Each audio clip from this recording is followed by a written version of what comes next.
corporate media went on and on and on about kids in cages. You couldn't turn on the evening news without hearing kids in cages. What they didn't tell you is Barack Obama built those cages, and today under Joe Biden, the cages are bigger and they're more full than they were before.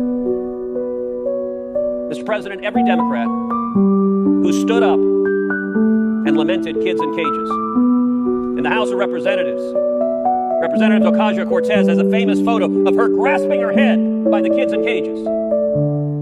Well, I'm going to give a simple challenge for Representative Ocasio-Cortez and for every Democrat in this body.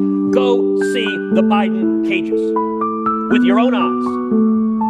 I've seen them, the Donna Tent facility with over 4,000 people with little boys and little girls on top of each other. Just a couple of weeks ago when I was in the Rio Grande Valley, the rate of COVID positivity in the Biden cages was over 22%. And all the Democrats who talked about this, if they don't go, if they don't denounce the Biden cages, then they're telling you that they're hypocrites, that they didn't believe it when they said it, that they didn't care about it when they said it, that it was all politics. It wasn't about their kids.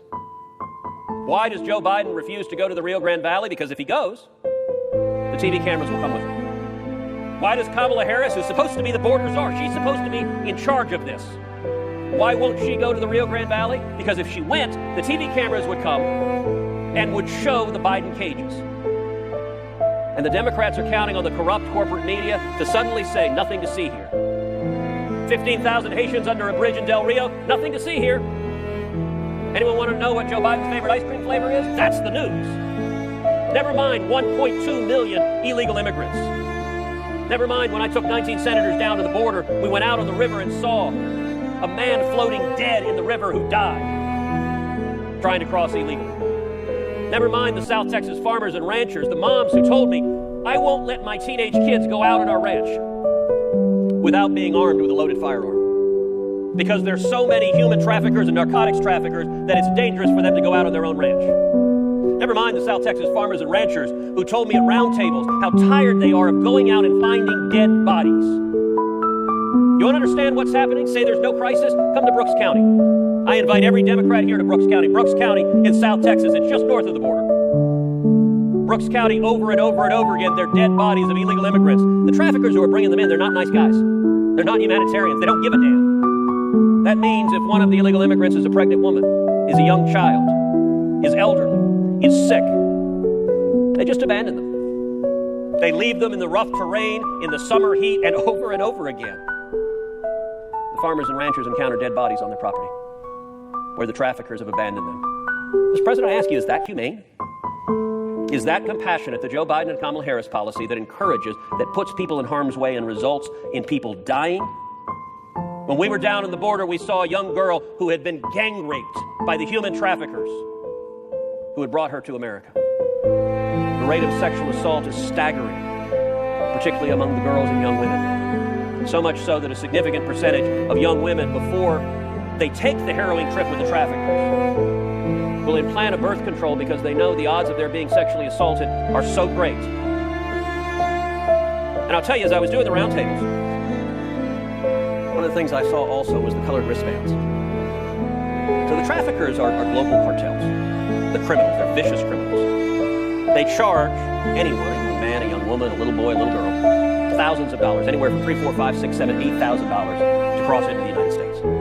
By the way, do you know there's 100% operational control on the border? 100% on the southern side. Nobody crosses the border without the cartel's permission. If you do, they will kill you. Every person who crosses the border does so after paying the cartels because you will be killed otherwise. But often when they come, they'll cross and they'll end up in a stash house. I've been to those stash houses. I've been out on the midnight patrols with the Border Patrol. You go into those stash houses, and they're colored wristbands that they put on the illegal immigrants. And the colors correspond to how many thousands of dollars they paid and how many thousands of dollars more they owe. Often when they get here, the cartels will say, thank you for your X thousand dollars, we want Y thousand more. Tragically, it is at those stash houses in the United States where many of the sexual assaults occur.